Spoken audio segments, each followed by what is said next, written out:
Comment ça va tout le monde?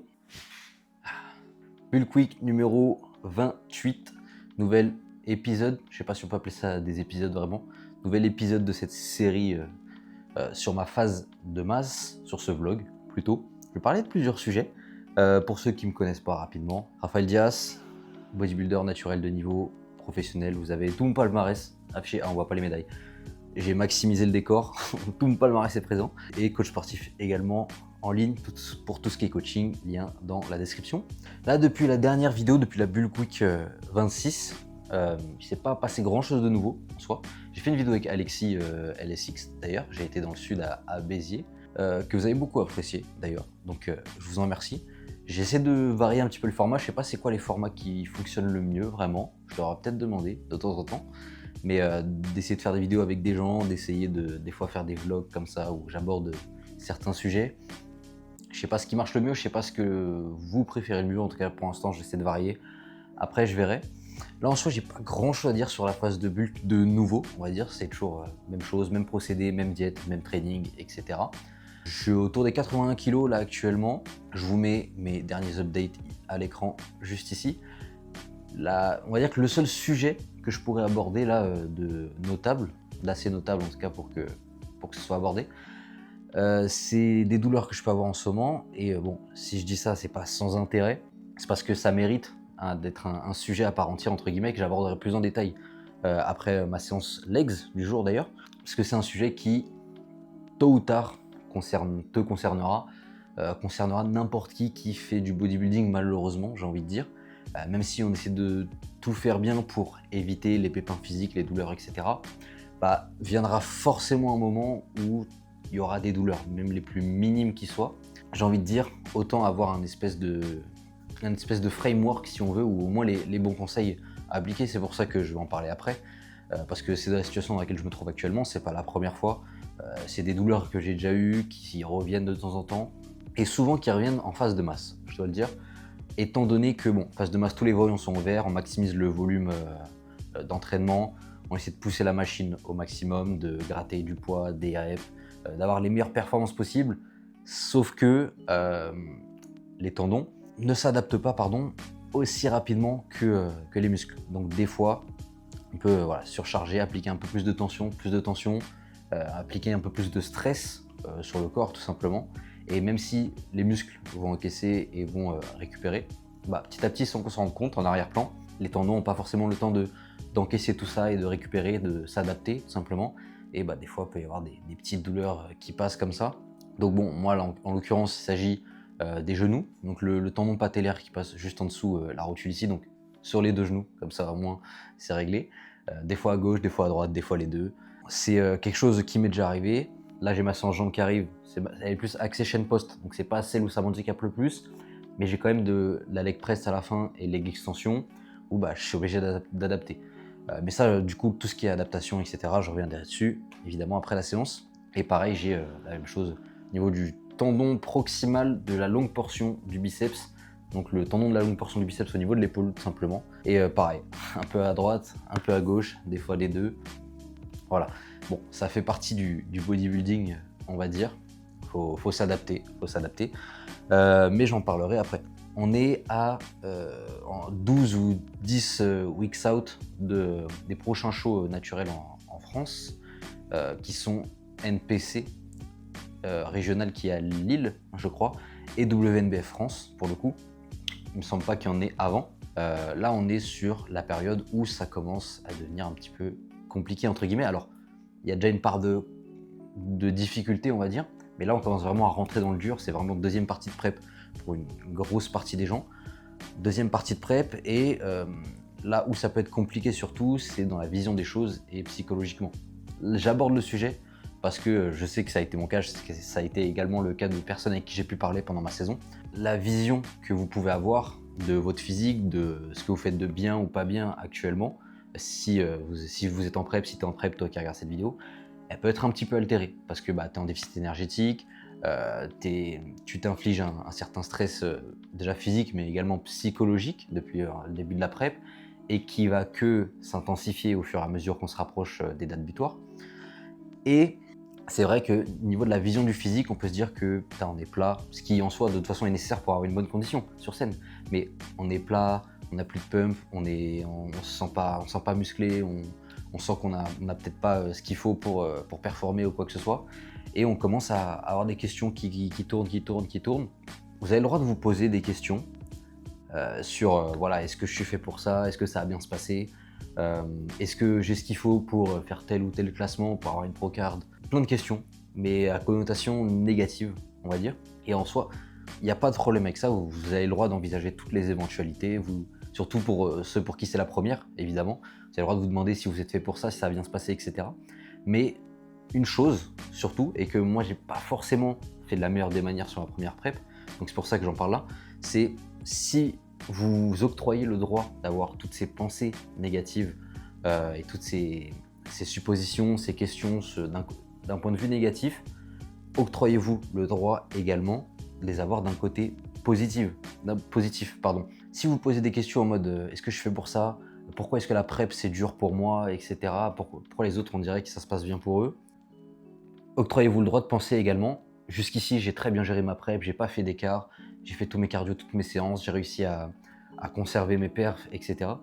Si vous voulez vous poser des questions et faire des suppositions, envisager tous les scénarios possibles, faites-le également positivement, parce que si vous faites que le négatif et que le négatif prend le dessus et que vous avez que ça c'est à partir de là que peut y avoir beaucoup de problèmes qui se créent. Généralement les problèmes, quels qu'ils soient, ne viennent pas sur la première partie de prep, ils arrivent sur la deuxième, parce que c'est là que ça s'intensifie comme j'ai dit.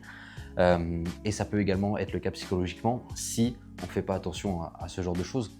Même s'il y a du négatif, il y a également des pensées positives sur ce que vous faites de bien, ce que vous avez réussi à faire jusque-là, parce que sinon, ça va être juste une spirale infernale et vous allez descendre psychologiquement petit à petit jusqu'au jour J où peut-être que vous aurez des bons résultats, peut-être que non, mais en tout cas, c'est sûr que la prep, vous la ressentirez plus difficilement s'il n'y a que du négatif là-haut. Et également pour tous ceux qui pensent que voilà, c'est que pour vous ce genre de choses et que pour tout le reste, ils encaissent la prep normale et ça se passe super bien.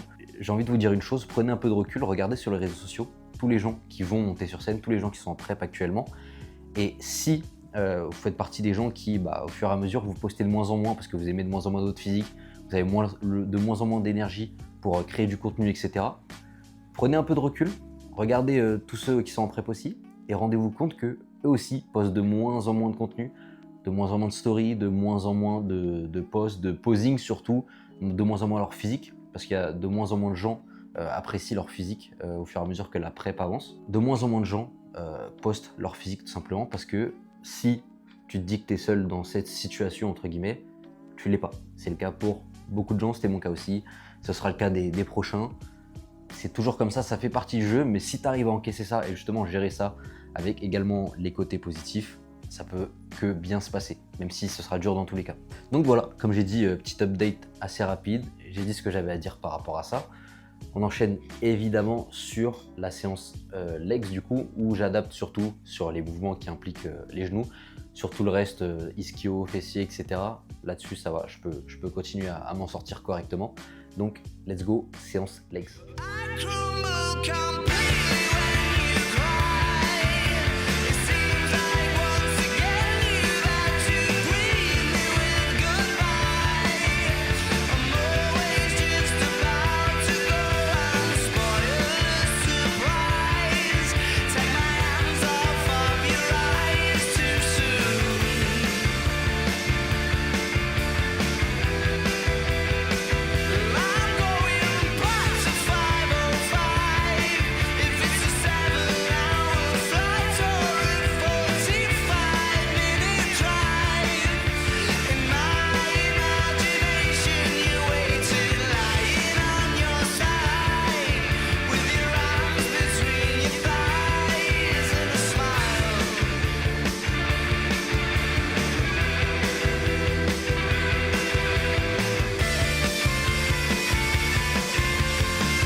Bon, comment on fait quand on a des douleurs, que c'est relou, qu'on veut continuer à s'entraîner, mais que voilà, les douleurs, elles sont présentes, on peut rien y faire, les petites tensions, etc.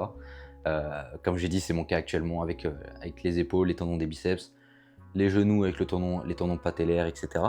Donc, il y a une espèce de procédé, on va dire. Premièrement, disclaimer, si on peut voir un kiné, on voit un kiné, ça reste un spécialiste du mouvement et son avis sera très utile et très important pour tout le monde de manière générale, mais surtout pour ceux qui n'y connaissent rien du tout sur le corps humain, sur comment il fonctionne, comment ça bouge, ce qui peut bloquer, etc. Ceux qui connaissent rien à tout ça, voir un kiné très important, et un kiné, pas un chiro, pas un ostéo. Je sais que ça peut être chiant parce qu'il faut une ordonnance, mais un kiné, comme je disais, c'est un spécialiste du mouvement. Il va analyser votre mouvement, vous dire là où ça pêche, ce qui est mal fait, il va y mettre des hypothèses, il va vous faire essayer des trucs, etc. Là où un chiro et un ostéo, même s'ils peuvent avoir des connaissances, eux, ils vont juste vous analyser sur votre séance à l'instant T. Ils vont vous mettre sur une table, ils vont vous toucher à droite, à gauche, ils vont dire ok, t'as ça, t'as ça, t'as ça, des fois ils vont vous faire craquer, et basta. Ils vont pas forcément analyser vos mouvements, vous faire des mouvements à l'instant T et mettre des hypothèses, etc. Donc kiné, spécialiste du mouvement, important. Maintenant, si on passe à la partie où on essaie de gérer soi-même, entre guillemets, parce que c'est faisable, mais encore une fois, ça demande un minimum de connaissances, parce qu'au début, il faut quand même savoir identifier précisément où est localisée la douleur. Voilà, quelqu'un qui a mal sur son corps, il sait très bien dire voilà, j'ai mal à l'épaule, j'ai mal au coude, j'ai mal aux cuisses, peu importe. Il sait dire à peu près où se trouve la douleur. Maintenant, c'est une chose de savoir dans quelle zone se trouve la douleur et à quel tissu est liée la douleur. Est-ce que c'est tendineux? Est-ce que c'est musculaire? Est-ce que ça n'a rien à voir et peut-être c'est un hématome juste? Et admettons que la douleur soit tendineuse par exemple, de quel tendon il s'agit? Si on prend juste l'articulation de l'épaule par exemple, on peut avoir toute la coiffe des rotateurs, on peut avoir les biceps, on peut avoir les pecs, on peut avoir le coracoracal, etc. dans la région de l'épaule. Donc à quel tendon précisément est-ce que c'est lié? Pareil, il faut savoir identifier ça. Avec cette identification déjà de à quel tissu est-ce que c'est lié, ça va nous permettre de faire une certaine corrélation avec les mouvements qui provoquent la douleur, ce qui provoque la douleur directement. Quelle amplitude, sur quel mouvement on provoque la douleur, est-ce que c'est seulement en mouvement, est-ce que c'est aussi au repos, est-ce que, par exemple, en isométrie, il y a la douleur, mais en mouvement, il n'y a pas la douleur, etc. Émettre des hypothèses, tester, voir ce qui marche pas. Et de cette manière-là, déjà, ça va permettre d'identifier comment est provoquée la douleur. Et surtout, on va corréler ça avec la salle de sport, encore une fois. Qu'est-ce que ça nous empêche de faire au niveau de notre programmation, les exercices qu'on a de prévus, les charges qu'on a habituellement, qu'est-ce que ça empêche de faire concrètement? Est-ce que peut-être sur une leg press, on ne peut pas être en amplitude complète? Peut-être que sur un exercice, on descend trop vite, ou alors où la charge est assez lourde parce qu'on a une rep range assez basse, on va sentir la douleur. Identifier ce que ça empêche de faire, ou ce que ça empêche de faire à 100% en tout cas. Et ensuite, à partir de là, on va venir faire les adaptations qu'il faut. Certainement que ça durera au moins une semaine, quasiment certain. Peut-être 2, peut-être 3, peut-être même des fois un mois et plus. Ça dépend malheureusement. Chacun, c'est au cas par cas en fonction de la douleur, ce qui est impliqué, etc. Mais c'est comme ça. Vaut mieux adapter que être à l'arrêt complet. Même si tu peux pas être à 100%, essaie d'être à 70, essaie d'être à 60, 50. Mais surtout, ne pas être à 0% et à l'arrêt complet. C'est pas parce qu'on a une douleur qu'il faut s'arrêter. Justement, c'est le mouvement qui permet de récupérer petit à petit, reprendre avec une charge plus basse et de surcharger, resurcharger au fur et à mesure, avec certains mouvements, certains patterns, certaines charges, etc. Et des fois même réapprendre à effectuer un mouvement. Peut-être que si c'est un mouvement en particulier qui nous a provoqué la douleur, réapprendre à le faire de la meilleure des manières, pareil, en baissant la charge, avec un nouveau tempo, etc. Mais surtout, ne jamais s'arrêter, ne jamais être à l'arrêt complet, au point mort. C'est la pire manière d'essayer de guérir une blessure, on va dire. Une fois qu'on a identifié, comme je disais, je sais plus où j'en étais, on a identifié ce qu'on ne peut pas faire, là on vient faire les adaptations.